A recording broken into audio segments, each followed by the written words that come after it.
خیلی خوب نباید انقدر اینطور خواهش میکنم از التماس میکنم باید اگه خواهرم ببینه اصلا این دستان من سلام به چنل یوتیوب من خوش اومدید. سلام. امروز طلایه رو اینجا داریم دوستم و قراره با هم دیگه راجع به یه سری مسئله کاملا رندوم صحبت کنیم، مثل دیتای طلایه توی آلمان و مثلا تجربیات جالب یه دختر ایرانی توی آلمان. آره ایده خوبی به عنوان دانشجو دندون پزشکی. با سوال اول شروع میکنم. رنگ صورتی رو خیلی دوست داری؟ گلده‌ای قشنگ‌تره. قشنگ هم دنبال حاشیه این بچه‌ها خیلی قشنگ، ایده‌های خیلی جذاب. از اینکه ما بخوایم رندوم صحبت کنیم فکر کنم که ایده من بودش. آره. پس بنابراین لایک و سابسکرایب یادتون نره. با این کله بچه‌های خوب. از اولین دیتت با یک آلمانی بگو. آخرین اولین. مثلا بگو چی خیلی برات عجیب غریب بود؟ آره سوال خوبیه واقعا. واسه من کلا آلمانیا سوالن. کلا خیلی باهاشون چیزی، یعنی یه فرهنگ دیگه، یه نمیدونم زبون دیگه، اینکه بتونی بفهمیشون خیلی کار سختیه حس میکنم.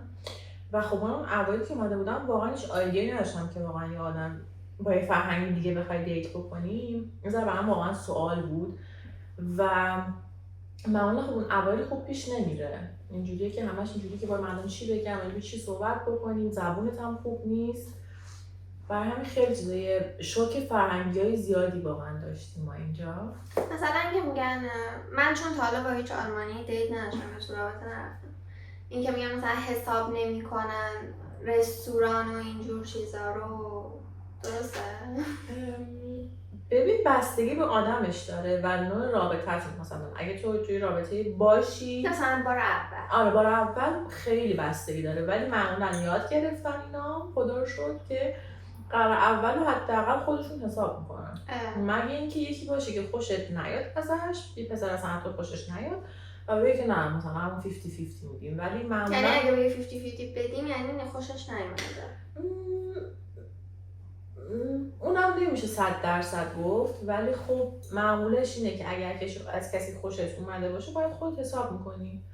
واسه من که پیش نیومده خدا رو شکر، ولی خب دیدم که 50-50 میشه و بعد از اون خانوما حتی آلمانیا یه مقدار سرد میشن از اون دیتی که رفتن با اون آدم، عقب میکشن. آره و اینم طبیعیه، یعنی اینجا هم کاملا طبیعیه که همین چیزی پیش بیاد. نگفتی برای چی شوکت کرد تو دل هم پشمام. مثلا اینطوری که میگن میبرن پیاده روی کنن آدمو 400 تو پارک رو میبرن، درسته؟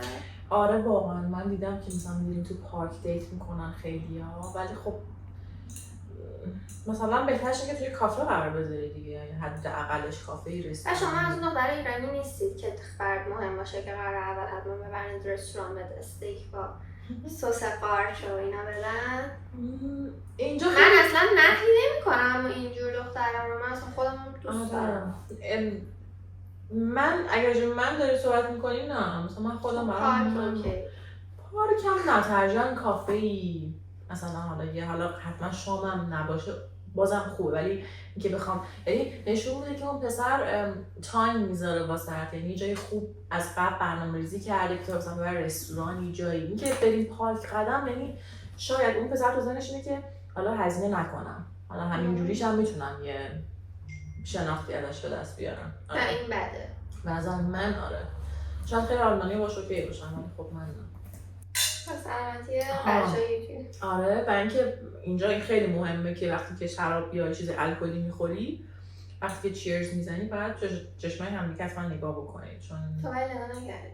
چند تو نگاه نکردی؟ من کلا آی کانتکتی نیستم زیاد. تو به عنوان یه نفر که چشم آبی و موی روشن داری، تا حالا دچار موضوعات نجات پرستانه شدی توی اروپا، توی آلمان؟ واسه من تا حالا پیش نیومده واقعا. اصلا؟ نه پس ولی من که چند درجه تو تیروترم برام خیلی پیش اومده. چی گفتن دقیقا؟ نه که چیزا خاصی گفته باشم، ولی مثلا فرق رو دیدم بین خودم و اونی که واقعا آلمانیه. مثلا با اون شاید البته خب طبیعیه دیگه، اون همزبانشه، باش دوست‌تر بودن، باش بیشتر شوخی خنده کردن، با من کمتر، یا انگار یه دیوار طوری بوده بینمون. ولی خب مثلا من خودم اونجاشون باشم، یه ایرانی باشه و یه کس عجیب غریبه دیگه، ایرانی‌ها رو باش صمیمی‌تر میشه. منم همینطور.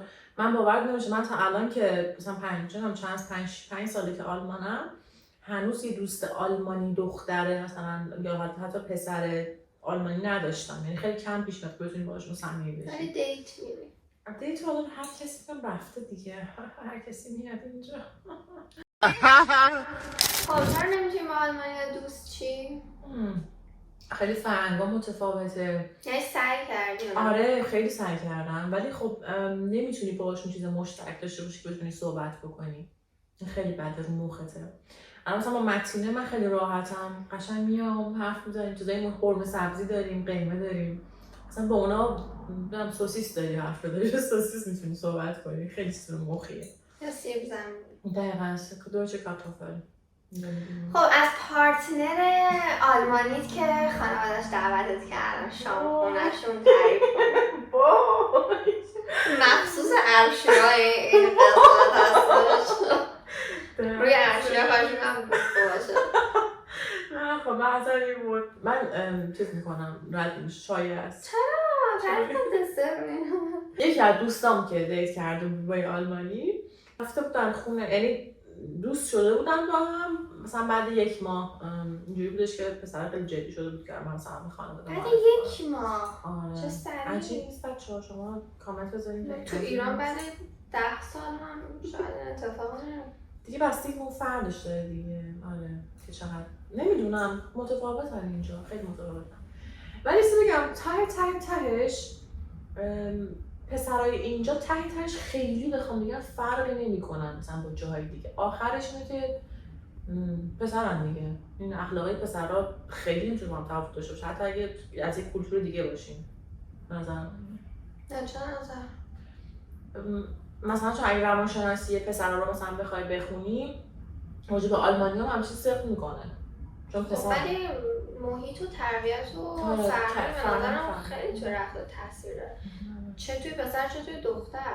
یعنی نه فقط پسر، مثلا اینا خانماشون هم فاز دیگه، مثلا اون فاز به خودم خیلی برسم، یا مثلا بخوام به خونه خیلی برسم، یا بخوام خیلی غذای خاصی نیستم. یعنی با یه خانم آلمانی من فکر میکنم با یه دونه شراب خیلی خوشحال و لذت میبرن. چیزای کوچیکشون خیلی لذت میبرن. یه مسافرت خیلی کوچیک، یه شام کوچیک، خیلی چیز اوکی.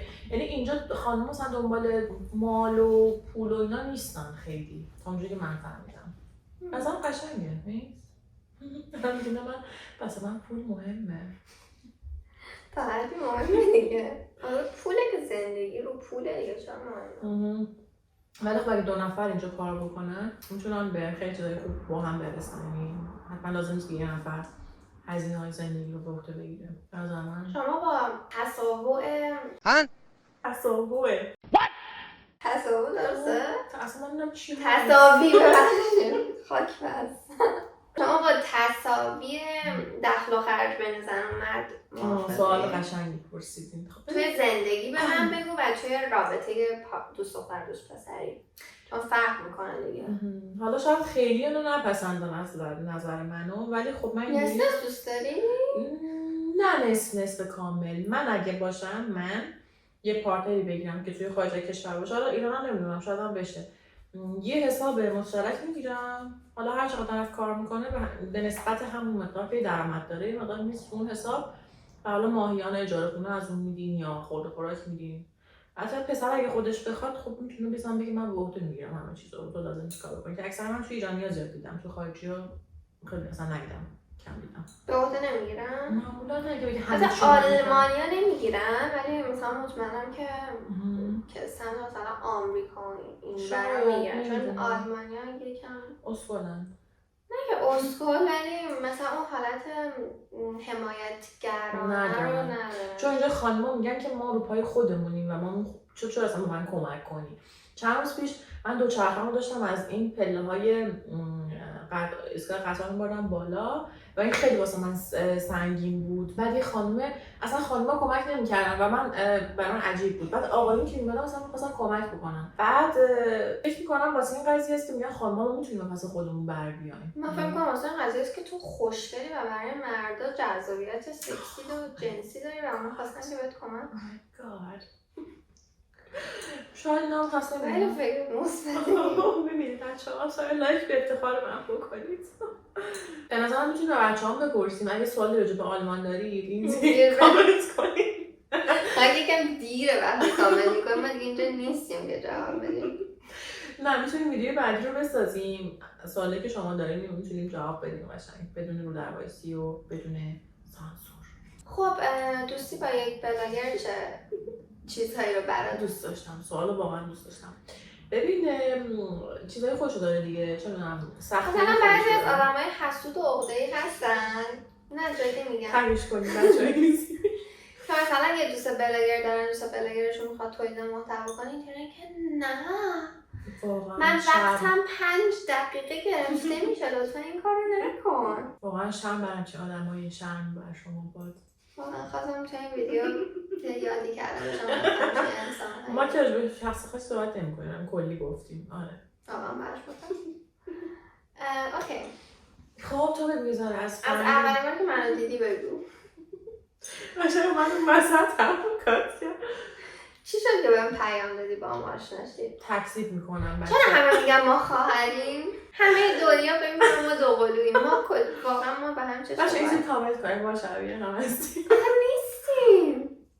چرا هستیم؟ چه من نظرم میبینم واقعا چشمان شبیه منه. حتی آره اون شبیه آخه منه. مگه یعنی هر رنگ روشنی شبیه من دیگه در صورت. نیست. خوشگله بچه‌ها، آره خوشگله شبیه من بچه‌ها. ایزی کامنت کنیم. چی شد که بهم پیام دادی برام؟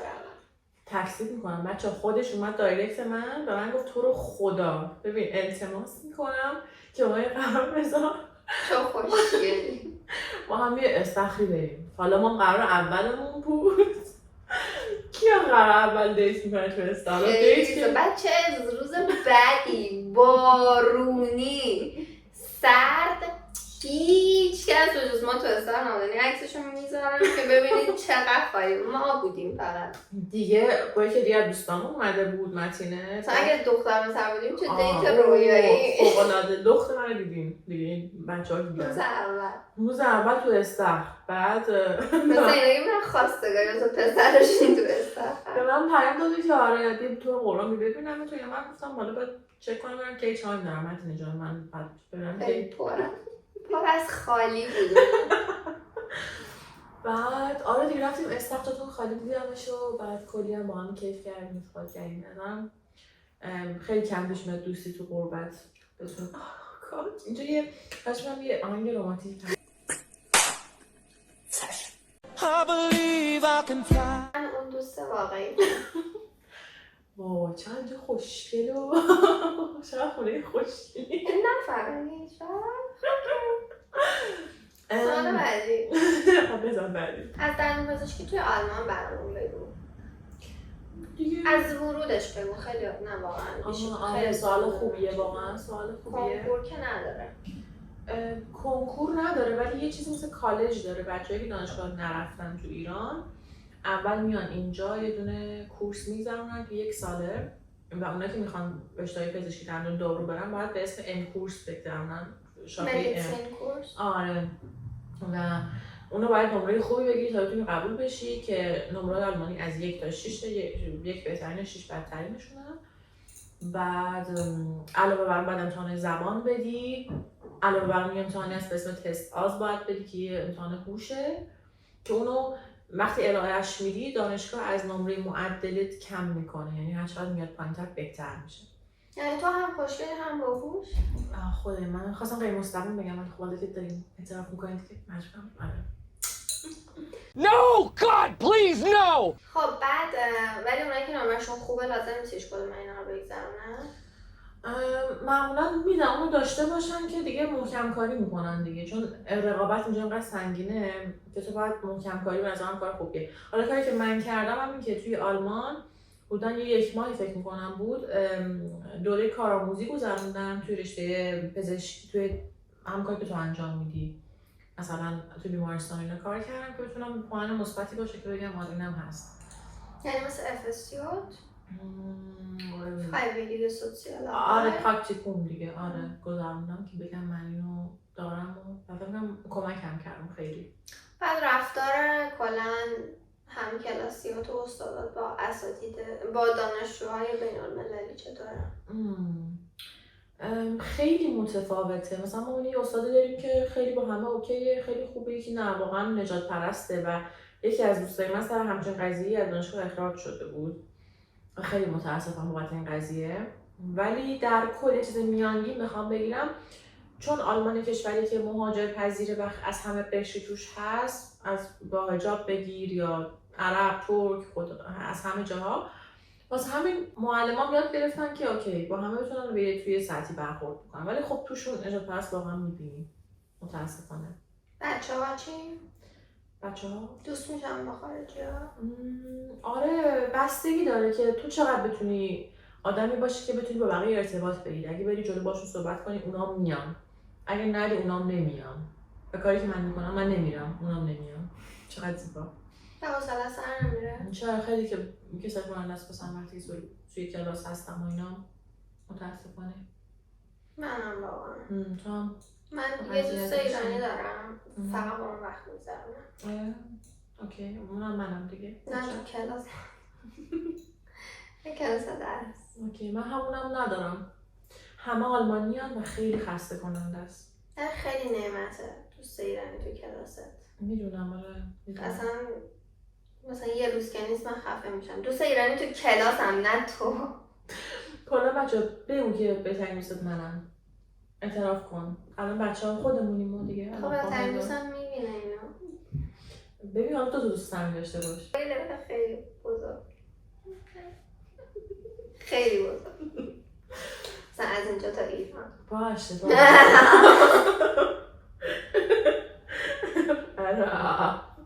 من اومدم اینجا بازدید خونه. بازدید خونه؟ برای اولین بار اومده خونه ما. حالا بگو که چی خریدی و چند؟ نگو زشته فکر میکنم. بچه‌ها من نمیخوام بچه‌ها راجع به دوستم اینطوری. بچه‌ها اینجا که میری خب آلمانه. خب این بچه دانشجوه نداره بابا. من توقعی از دانشجو جماعت ندارم. خیلی ممنون. همین که هستی کافی. بچه این شماره کارت بهتون میدم.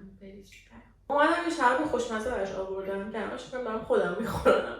ایتالیاییه. باید اون از شکلاتای چی بود اسمش؟ خوب روشه. خیلی خوشمزه است. قرض بدون دیگه بابا. دوست داری؟ چیزی نگفتم. 3 یورو. دوست داری؟ 2.99. وای خدایا. کی میخره اونا رو به جز طلایی تو دنیا واقعا؟ من همیشه برام سوال کی اینا رو میخره برای خودم اومد. بچه ها تکسیب میکنم. من اینو 50 یورو خریدم. تخفیف بود 40 یورو. درسته که صورتی رنگ مورد علاقته؟ بیشتر بگیم کلبه‌ای. عینک رو بذاریم رو صورتم. کلبه‌ای. آره. یعنی از صورتی هم روشن. اصلا خیلی برو بالا. خاک بستم اصلا اینجا رو نمیذاریم. نه میخوام بدونم که پارتنر سن بالا برات جالب تره یا سن پایین؟ چون یادم یه ویدیو با من داشتی که گفتی دوست پسر کمسن بابای منه. از اون فام بود ولی گفتم شاید سوال بچه‌ها که شوگر باز باشم؟ نه من فقط اینکه مثلا سن بالا مثلا 50 بکنم اوکی بود. اینکه شوگر باز باشم اصلا همچنین یاد اون کلیپ مهران مدیری افتادم و گفت که من سیگار بکشم. نه جون بعد تریاک نه واقعا نمیدونم. شاید سلیقه خیلی باشه. تو دوست داری؟ 50؟ نه حالا 50 که خیلی داری میگی. 49. حالا آره دقیقا. خدا رو شکر. اوکی تر نیست بچه ها خدا وکیلی. من که راضیم. شوخی میکنم. این شوخیش اینطوریه. آقایون 50 ساله رو داری میگه؟ آره الان میاد تو کامنت ها ما هستم. نه بچه ها درست نیست. به قول اون آهنگی چی بود؟ ددی شکری؟ نشنیدم. من دنبال میکنم مسئله. یه روز نامرئی میشدی چی کار میکردی؟ واقعا بگم آره من نمیتونم بگم چیکار میکردم ولی یه روزم کمه برام کاری که من میخواستم اگه پسرم شدم میتونم بگم ولی نامرئی رو نمیدونم. نامرئی میخوام اتاق خوابا رو میگشتم میشستم ببینم چه اتفاقی میفته. همین؟ آره مثلا خیلی بانک بزنی خیلی من مثبتم. میتونی بانک بزنی پولا که معلومه که اینجوری رو هوا داره میره. خب خودتو هر چی که دستت میگرفتی نامرئی بود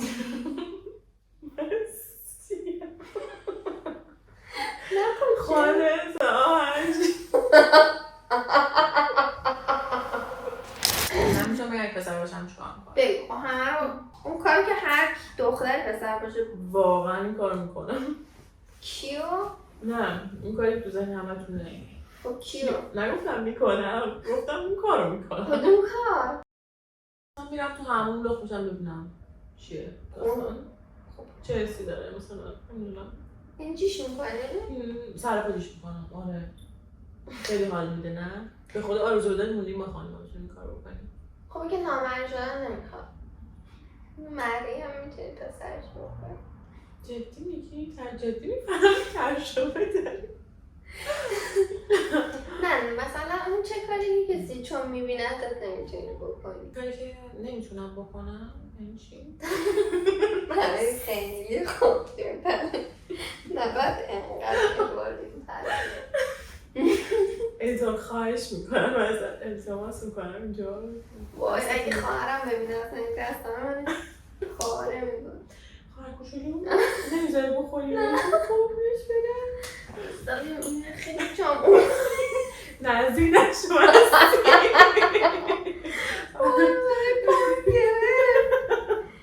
بستی با ما چیکار کرد؟ نظر راجع به رابطه لانگ دیستنس چیه؟ دنبال حاشیه است. ببین من تجربهشو داشتم احساس میکنم که نشدنیه واقعا چون دقیقا به عنوان یه نفر که تجربهشو داشته طولانی مدت بودی توی لانگ دیستنس یا دیستنس؟ دیستنس اوکی بستگی اون شخصش داره. اگه میتونه مثلا تحمل بکنه دوری رو که بتونه مثلا صبر کنه سر یه مدل خاصی همو ببینن مثلا همون توی کشور سوم یا نمیدونم جواب بده واسه بعضیه ولی واسه من شخصا سخته. ولی خب به یه شرطی که بدونی یه نقطه تهی داره دیگه. اینا باید آره که بدونی که مثلا میایم پیش هم میمونید یا مثلا اینکه بخوای هر از چند ماهی طرفو یه تیکه یه جای ببینی مثلا سخته واقعا سخته. مثلا من خود من آدمیم که میخوام با اون شخصم برم اکتیویتی انجام بدم همو ببینیم میدونی دور شاید از لحاظ فکری خیلی چیز نشم راضی نشم و جسمی و همه چی و روحی و من اینو از خیلی از کسایی که توی این نوع رابطه میپرسم و همه‌شون یعنی هر کدوم که باشون صحبت کردم که مدتی هم بودن بعدش گفتن که فایده نداره. خیلی سخته. مگه اینکه واقعا میگم طرف بدونی که میاد قطعاً مثلا زن و شوهر باشی یکی مهاجرت کرده باشه اون یکی در شروع انجام دادن کاراش باشه آره یا مثلا نامزد یا عقد کرده یا مثلا واقعا طرف اون وری که تو هستی یا تو اون وری که اون هست یه قلابی داشته باشه که بدونی میشه درسته. یا حداقل ایرانی نباشه میدونی چون ایرانی خیلی سخت مهاجرت کردنشون به شدت سخت. مثلا یه آلمانی بخواد مهاجرت کنه ایتالیا که دردسری نداره اون 6 ماه هم رابطه دور رو تحمل میکنه بدون ویزا حتی راحت میتونن برام بیان ولی خب واسه ما داستان داره. ایرانی که 100 تا فلان دلار گرونی هم مسافرت کردن سخته اینترنت اصلا تو ایران واقعا همینه. اصلا مثلا من خودم سر صحبت کردن با ایران خیلی مشکل داشتم مثلا دورانی که جنگ میشه یا اینترنت قطع میشه خیلی سخت میشه طرفو گیر بیاری صحبت کنی اینا خیلی سخت میشه. نظر راجع به برنامه عشق ابدی چیه؟ وای خدای من اولا که خب دو تا جنبه داره یکی راجع به جنبه روانشناسی داره نه خب تخمه رو بیاری کانسپت خود برنامه است. یکی اینکه ایرانی‌ها که اولین برنامه‌ای که مثلا درست شده توی یعنی یه چیز خب جهانیه آره تو ایران درست به ایرانی درست شده اولین باره که اتفاق افتاده و من به نظرم باحاله ولی کانسپت خود برنامه یه جوریه که بورینگه واسه من. شخصیت محبوبت کیه؟ توی عشق ابدی؟ پس 1 یا 2 یک دیگه من که دوشو ندیدم یکیشم ندیدم ولی یکیشو بیشتر آشنا. من خودم خیلی دنبال نمی‌کنم میگم هر شب نگار شنیدم میگن عشق بلدی من مثل نگار تو عشق ابدی. اصلا من چه میگم من چه خیلیم توی عشق ابدی شاید فرشاد نه دختر منظورم. دختر نگار. آره. فرشاد کدوم رو؟ همونی که اومد اول برنامه با نگار می‌خواست اوکی بشه بعد دیگه رفت بیرون. نمیدونم. من کلا عشق ابدی رو اولش دیدم قسمت یکشو خیلی بورینگ بود دیگه. خیلی حوصله‌ام سر رفت بعد ندیدم. بعد قسمت مثلا 40ایناشو دیگه دیدم اینستاگرام پر شده. بعد تو خونمون کسایی بودن که نگاه میکردن نمیخوام اسمشون رو بیارم. بعد مثلا همینطور اولوان هم میزنم عشق ابدی.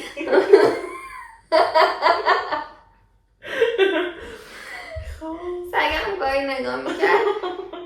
آره نمیخواستم تماشا کنم و مثلا به گوشم میخورد. بعد دوباره تصمیم گرفتم که ببینم. یعنی گفتم مثلا اینه من مامان نگاه گوش کن. دوباره که قسمت پلی کردم اصلا دیدم نمیشه چون من ADHD دارم و وقتی خیلی همه چیز حوصله سر بره دیوانه میشم و هی میزدم جلو و اصلا دیدم این همش همینه. یعنی یه سری آدم نشستن دارن چرت و پرت میگن مثل من تو الان دقیقاً. آره اصلا همینطوری نشستن حرف بی خود و بی هدف میزن. آره یه چیزی یاد نمیگیری همش چرت و پرته مسخش کنه و نکنی ولی مثلا زن روز رو دوست دارن چون چیزی بهم واقعا اضافه میکنه. یعنی خانم شیرین مقدم که هیچی ولی مثلا پدرام و خانم مارالی یکم واقعا با آدم چیزی اضافه میکنن. یعنی مثلا من کلی چیز دارم اینجوری خوبه به نظر من بهشون نگاه نمی‌کنم ولی زن روز رو آره عشق ابدی هم الان یه مثلا اونجوری که خسته میشنم رو مثلا یه برنامه باشه که همینجوری. خب منم زن روز رو همینطوری میبینم یعنی مثلا کارم و فیلم کنم داشتم. الان شنیدم فشار روانی خیلی وارد میکنه تو برنامه و هفتگی شرکت میکنن تو مسابقه. عشق ابدی؟ آره فشار روانی خیلی رو آدم هست.